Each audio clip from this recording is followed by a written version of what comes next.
Very welcome to on my YouTube channel GS point. And आज की video में हम डिस्कस करेंगे आज का जो न्यूज़पेपर है उसमें एक न्यूज़ आई है कि रिसेंटली क्या हुआ है, रुपए की जो कीमत है वो डॉलर की तुलना में काफ़ी गिर गई है। दैट मीन्स जो रुपया है हमारा क्या हो गया है भाई, कमज़ोर हो गया है। तो हमें इस वीडियो में जानना है कि ऐसे कौन से कारण हैं, ऐसा क्या कारण रहा है जिससे रुपया और कमज़ोर हो रहा है। आपको पता है कि अभी इंटरनेशनल मार्केट के अंदर रुपये की जो कीमत है वो डॉलर की तुलना में कितना है, $1 इज़ अराउंड 80 रुपये। लगभग हमारा जो $1 है वो कितने का है, 80 रुपये का। दैट मीन्स हमें $1 के लिए 80 रुपये पे करने पड़ेंगे।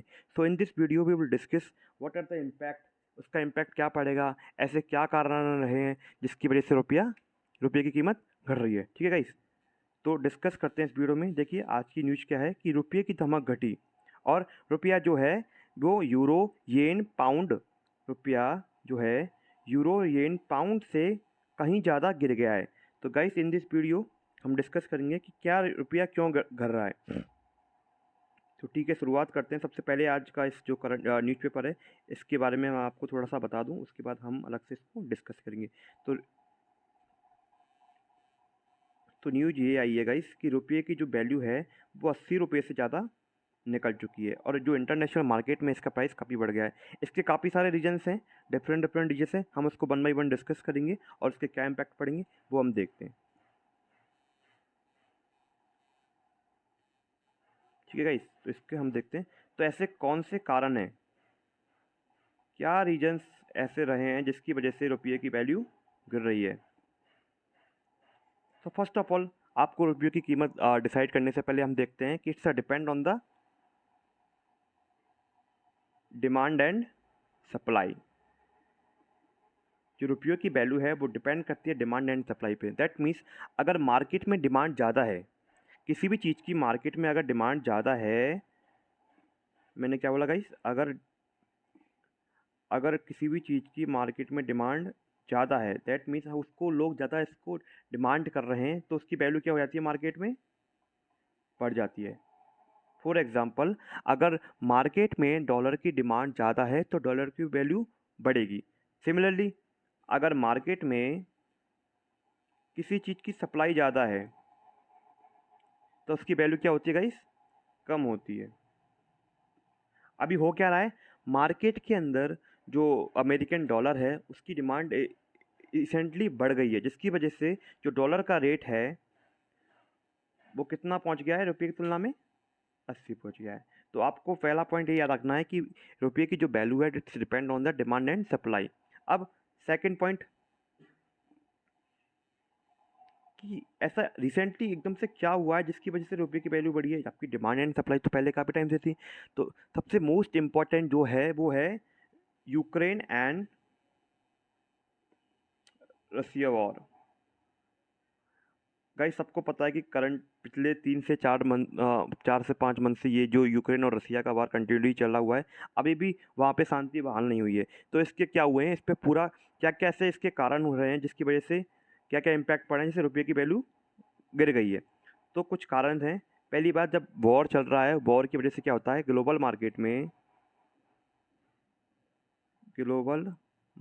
में चेन सप्लाई वो क्या गई है, गड़बड़ा गई है। दैट मीन्स एक कंट्री यूरोप अगर कोई माल रसिया से परचेस करती है तो वॉर की वजह से सैंक्शंस लगे हुए हैं, country are not interested to buy something from that particular country. Even वहाँ पे हम माल को एक्सपोर्ट भी नहीं कर सकते, इंपोर्ट नहीं कर सकते। फॉर एग्जांपल रसिया के अंदर ऑयल जो है, वहाँ पे रसिया एक ऑयल प्रोड्यूसिंग कंट्री है। तो अभी जो मार्केट सप्लाई के अंदर, जो इंटरनेशनल मार्केट के अंदर है, वो ऑयल की सप्लाई क्या हो चुकी है, अनस्टेबल हो चुकी है। उसकी वजह से क्या हुआ है गाइस, सेकेंड पॉइंट इज, उसकी वजह से क्या हुआ है,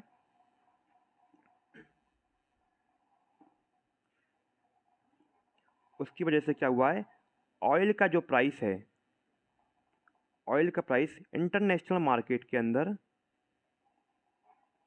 बढ़ गया है। इंटरनेशनल मार्केट में क्या हो गया, बढ़ गया है। अब आप सोच रहे हैं तो इससे इंडिया पे क्या इम्पैक्ट पड़ा है।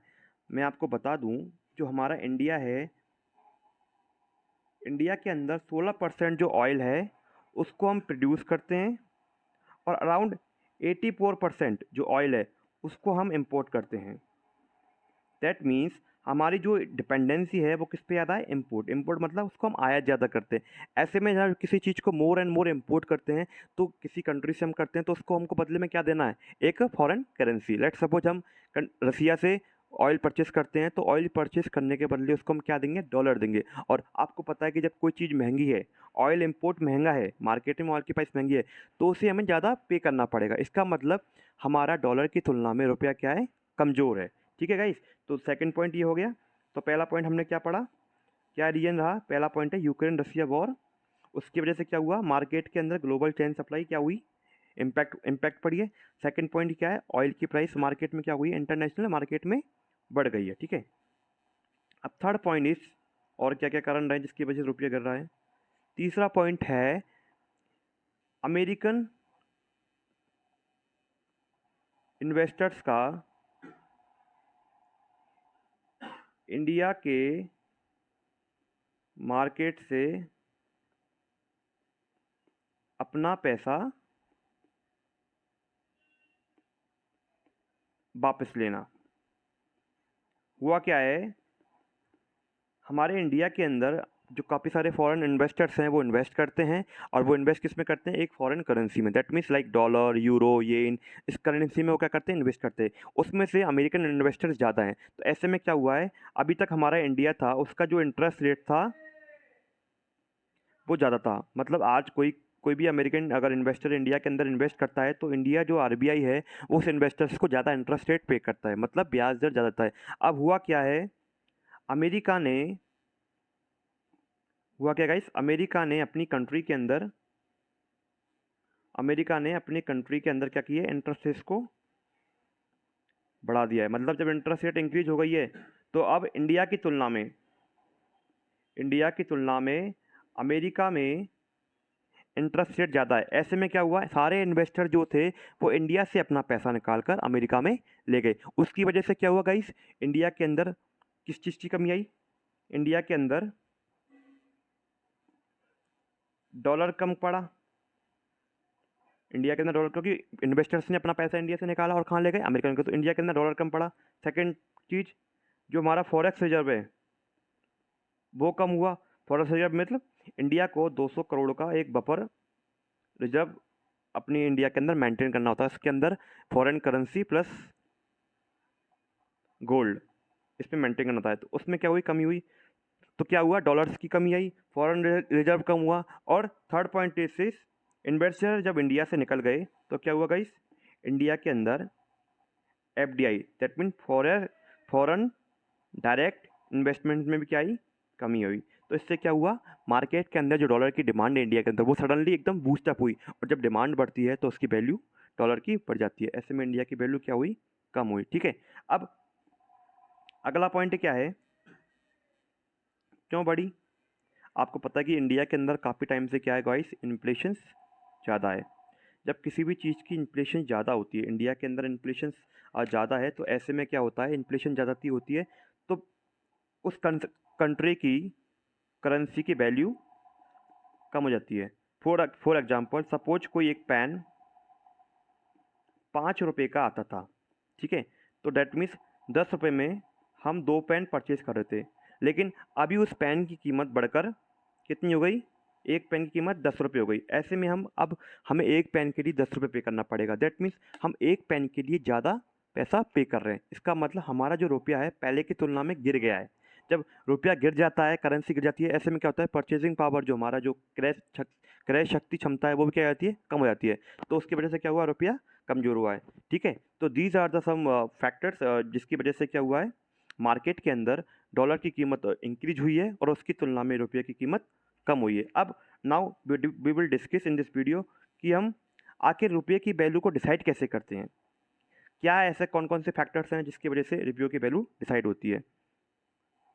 हाउ डिसाइड रुपी वैल्यू, कैसे रुपये की वैल्यू डिसाइड किया जाता है। तो मैं आपको बता दूं कि रुपये की वैल्यू को डिसाइड करने के लिए कोई एक संस्था निर्धारित नहीं है। दैट मीन्स ऐसी कोई एक संस्था नहीं है जो रुपये की वैल्यू को क्या करती है, निर्धारित करती है। अब तो आप सोच रहे कि भाई अल्टीमेटली रुपये की वैल्यू कौन डिसाइड करता है? तो रुपये की जो वैल्यू है,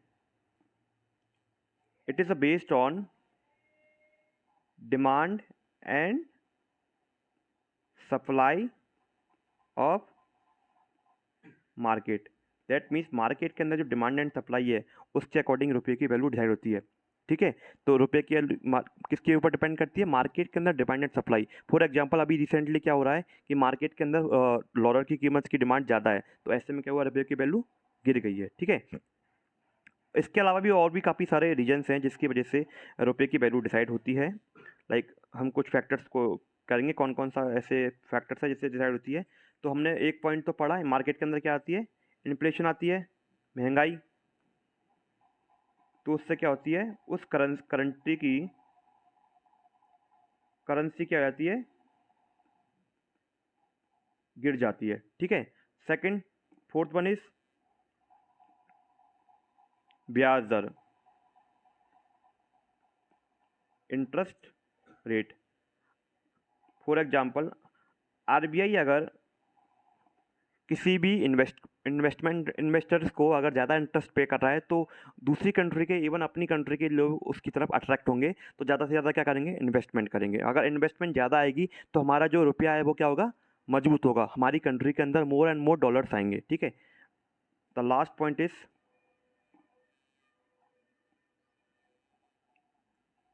पॉलिटिकल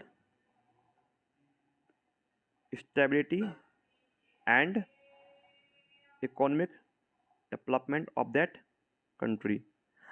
दैट मीन्स अगर इंडिया के अंदर, लाइक फॉर एग्जांपल अभी श्रीलंका के अंदर क्या हुआ है, टर्मोइल की पोजीशन से, वहाँ पे क्या है? पॉलिटिकल स्टेबिलिटी नहीं है। दैट मीन्स राजनीतिक स्थिरता नहीं है। ऐसे में कोई भी इन्वेस्टर उस कंट्री में इन्वेस्ट करना नहीं चाहेगा। दैट मीन्स इन्वेस्टर क्या करता है, एक ऐसी कंट्री को सर्च करता है जहाँ पे पॉलिटिकल इन्वेस्टमेंट हो और उस कंट्री के अंदर इकोनॉमिक डेवलपमेंट के बहुत सारे फ्यूचर प्रोस्पेक्ट्स हो, और साथ ही साथ वो कंट्री क्या हुई, डेवलपमेंट के मोड पे। ऐसे में उसको लगता है कि अगर मैं इस कंट्री के अंदर इन्वेस्टमेंट करूँगा तो मुझे ज़्यादा से ज़्यादा क्या मिलेगी? रिटर्न मिलेगी। These are the some cause.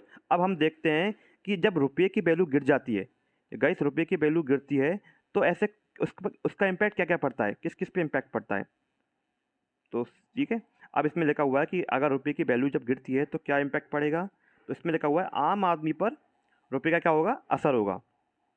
ठीक है, दैट मीन्स अगर हम विदेश घूमने जाएंगे, क्योंकि हमारा रुपया गिर चुका है, दैट मीन्स हमें डॉलर की मोर वैल्यू पे करनी पड़ेगी।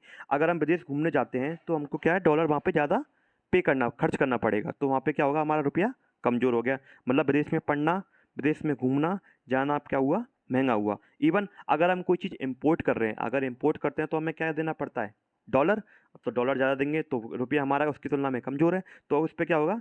आने वाला कच्चा तेल सबसे अहम वस्तु है, जैसे लाइक पेट्रोल डीजल की कीमतें महंगी। इवन अगर हम कार, दोपहिया, टैक्सी, सार्वजनिक परिवहन का उपयोग करने वालों पर क्या होंगे? इससे खर्चे पड़ेंगे। मतलब वो आपस में क्या है, एक दूसरे से कनेक्टेड है। ठीक है, दूसरा point, like coal, fertilizers, vegetable oils, gold, metals, लोहा इस्पात एवं इलेक्ट्रॉनिक जो इंस्ट्रूमेंट है, अगर उनको हम इंपोर्ट कर रहे हैं किसी भी कंट्री से, तो उनका कॉस्ट क्या हो जाएगा? इंक्रीज हो जाएगा। ठीक है, थर्ड वन इज विदेशी यात्रा क्या होगी?